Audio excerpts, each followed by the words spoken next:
大家好，今日係7月25號，今日標題係恒指喺水星人期間咧，由頭升到尾就見頂，有個問號嘅。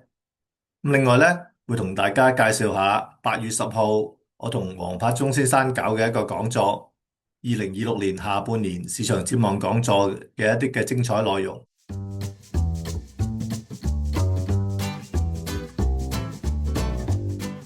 上個禮拜7月18號咧，我就用恒指喺阻力區現穿頭破腳咧為標題咧去講。恒指咧喺7月16號高見2521之後咧，翌日咧就以穿頭破腳嘅形態咧跌翻落去50天平均線樓下低收，產生一定嘅見頂信號。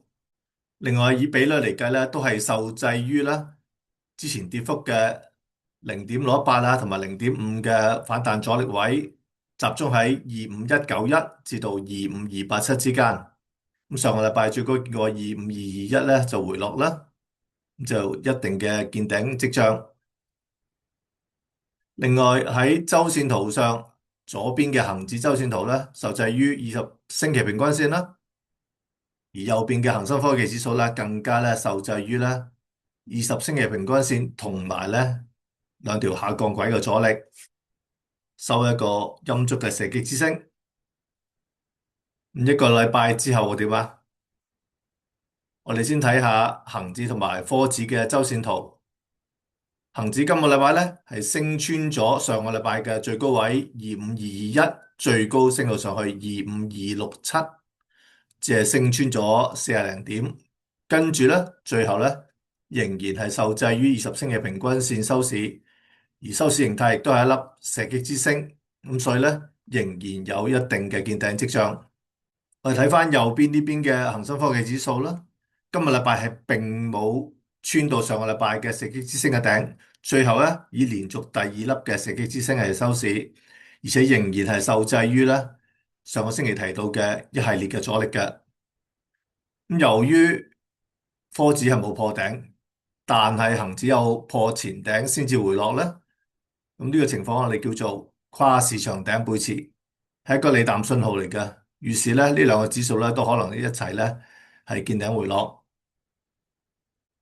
喺前兩個禮拜啦，我都提到咧，水星人期間咧，通常會見到以下一啲嘅情況。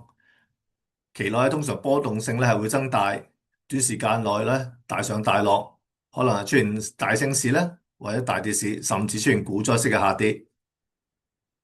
短期趨勢通常咧維持唔到2-3日咧，就會突然間逆轉，同埋通常咧成日都有技術陷阱嘅，啲阻力位啊、支持位破完咧又調翻轉頭。呢個咧就係成個水星日期間恒指嘅走勢啦。開始嘅時間咧係6月30號啦。咁恒指實際上咧就喺兩個交易日之前嘅22518見底，跟住就一路展開升浪啦。之前提過啦，水星日期間咧有3個可能出現轉向嘅時間，第一個就係開始嘅時候，第二個就係中間點，最後一個咧就係結束嘅時候。我哋睇翻去到中間點嘅前一日咧，恒指曾經見過24499之後咧就回落翻，次次地好似見頂咁，但係點知咧鞏固咗2日之後咧，就已經再破頂，咁所以咧中間點係並冇產生到轉向作用，咁然後咧就一直延續到去水星人結束嘅前一個交易日，即係7月23號大暑嗰日，恒指最高見過25267，跟住第二日咧就跌翻200幾點，跌翻落嚟。咁會唔會呢個係一個短期頂呢？開頭嘅時候恒指就喺2個交易日之前係見底呢，咁會唔會喺今次咧係喺1個交易日之前係見頂呢？唔可以值得留意。不過去到呢一刻為止咧，技術見頂信號咧都唔算好明確。點解咁講呢？因為之前一路升上嚟咧，都可以見到啦，每次去到10天平均線咧都係頂住。禮拜五最低見過24812咧，但係收市係收翻上去24960幾，咁就啱啱好咧，亦都係守得住之前24802個底。咁所以咧要等到24800失守咧，收市咧，咁先至正式咧顯示咧呢個有機會係一個短期嘅頂部，成浸嘅升勢咧就喺水星嘅期間結束吓。咁所以睇下24800呢啲支持會唔會失守啦。同埋頭先講到啊嘛，好多時水星嘅期間咧會出現股災。咁雖然恒指就基本上由頭升到尾啦，咁但係不少嘅大股咧都會出現股災式嘅下跌嘅，好似左邊呢一隻嘅 Tesla 啦，Tesla 喺業績公佈之後咧，單日咧就跌咗超過14%啦。但係如果我以整個水星人期間嚟睇咧，7月1號見頂嘅反彈結束432.86，而前一日咧就係水星人開始嘅時候啦，咁即係話水星人開始嘅第二日咧，Tesla 咧就結束反彈，跟住就反覆下跌，咁去到尾段當然越跌越急啦。如果以整個水星人期間去計咧，由高位至低位咧係累計跌咗超過27%嘅嚇，2成7嘅，咁大隻股跌2成7啊，已經好誇張噶啦。咁睇翻同係嘅 SpaceX 啦，SpaceX。咁啊，之前上市之後咧，基本上咧就持續向下啦。咁反彈浪咧幾時結束咧？就啱啱好喺6月30號，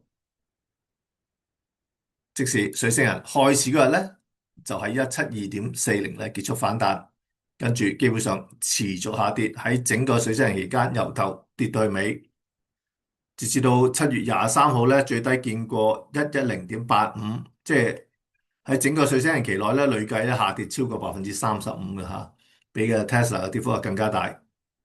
會唔會隨住水星人結束個跌浪亦都結束啦？咁我可以值得去留意下。想知道幾時係下一次水星人同埋水星人期間有啲咩值得留意咧？咁只要你成為恒指路線圖嘅訂戶咧，你就會得到兩份同水星人有關嘅專題報告。第一份就係呢份水星人求生手冊啦，另一份咧就係水星進出逆行區域嘅。呢個就係訂閱嘅方法同埋價錢啦，大家可以停一停睇一睇。咁講翻8月10號，我同江恩理論大師黃柏忠先生所講嘅一個講座啦。2026年下半年市場展望講座會喺8月10號舉行啦，夜晚嘅7點鐘。咁啲資料就喺呢度啦。咁要提提大家咧，早鳥優惠咧會喺8月3截止，咁所以咧而家至到8月3號咧就好報名啦。咁咧就可以慳翻300蚊，只需要1000蚊。同埋如果係我恒指路線圖嘅訂戶咧，更加可以用700蚊咧就可以報名。主要內容方面咧就有呢啲，咁我而家同大家簡單地講解下。我往常咧會為大家講港股、黃金同埋日元嘅走勢。喺港股篇方面咧，佢就會利用咧江恩時間週期咧，會去睇下港股新一輪嘅上升浪係幾時出現嘅。咁呢個咧就係阿黃 Sir 咧喺江恩理論嘅課程入邊嘅一幅圖嚟嘅。咁所以大概指示俾大家睇啊，點樣利用咧時間方面嘅波動法則咧，去推算咧一啲恒指嘅一啲轉向嘅時間。至於黃金篇方面咧，阿黃 Sir 咧就會去講解下黃金嘅調整浪幾時咧係結束，咁跟住咧升浪咧幾時會出現。最後喺日元篇方面咧，日元近期屢試新低啊嘛，美元對日元咧破咗160嘅關口。咁後市係繼續睇淡啊，抑或有機會轉勢咧？咁咧我哋可以等阿黃 Sir 咧同大家講解下。至於我謝榮輝會講嘅內容咧，就包括兩點。第一點咧就係長線週期配合波浪形態咧嚟透視港股同埋美股嘅大方向。另一個咧就係推算下半年最佳嘅趁低吸納港股嘅時機。咁時間因素咧，我諗喺坊間係較少人咧係提及，咁但係其實咧好重要嘅。咁喺2026年嘅2月11號，我亦都係同阿黃 Sir 咧一齊咧講咗呢個講座，就係2026年嘅上半年嘅市場展望講座。當時咧我咧就提供咗兩個口訣咧嚟總結翻上半年咧港股嘅走勢，就係人若春分後，靜待夏至來。咁即係點解咧？呢一幅咧就係喺2月21號講座當日咧係提供俾參加者去參考嘅。咁大概講俾你聽啦。春分係幾時啊？3月20號。而夏至咧，夏至就係6月21號嗰個禮拜日嚟嘅。咁而人若春分後，靜待夏至來，你講咩咧？其實就係話有兩個見底嘅時機，第一個就係春分附近，即是3月20號附近啦。另一個見底時機咧，就係6月21號附近。點解同呢兩個節氣有關呢？咁亦都因為咧喺個節氣附近咧會有紅星日，第一個紅星日就係3月29號，第二個咧就係6月30號，就啱啱同呢兩個節氣好接近啦。咁所以咧我就亦都以呢一個口訣咧嚟總結翻上半年咧恒指咧有呢兩個嘅見底時機。記住喎，當時係2月11號嘅，咁就即時講咗嘅時候就係呢度，恒指咧仍然喺27,000幾嘅水平嘅。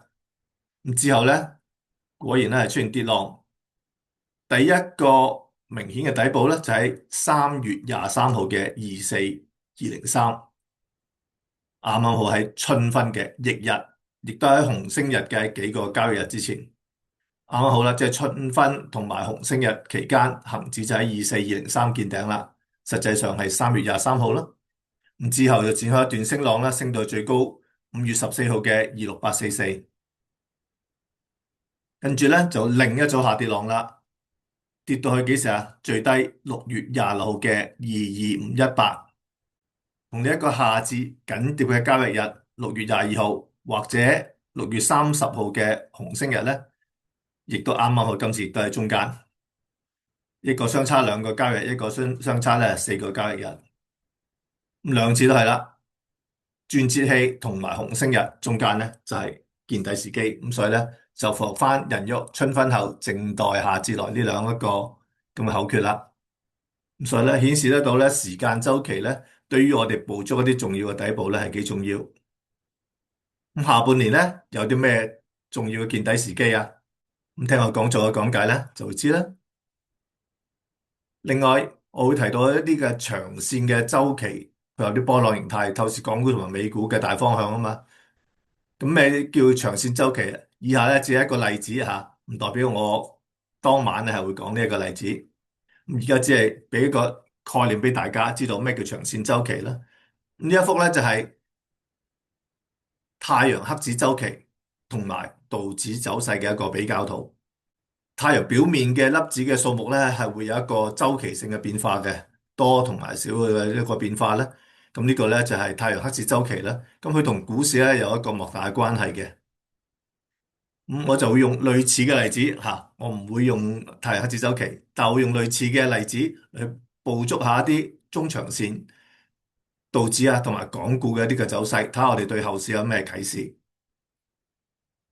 咁所以咁精彩嘅內容，大家唔好錯過啦！記得喺8月3號或之前報名吓，而家就俾個電郵我啦，榮輝217@gmail.com，寫翻上閣下嘅姓名同埋開 WhatsApp 嘅電話號碼俾我，咁我會用9124字頭嘅電話咧 WhatsApp 回覆翻你點樣去參加呢一個嘅講座。如果已經有我嘅聯絡資料，可以直接咧向我咧報名。希望喺8月10號見到大家啦。好，今日講嘅有咁多，下個禮拜再同大家分享其他市況啦。拜拜。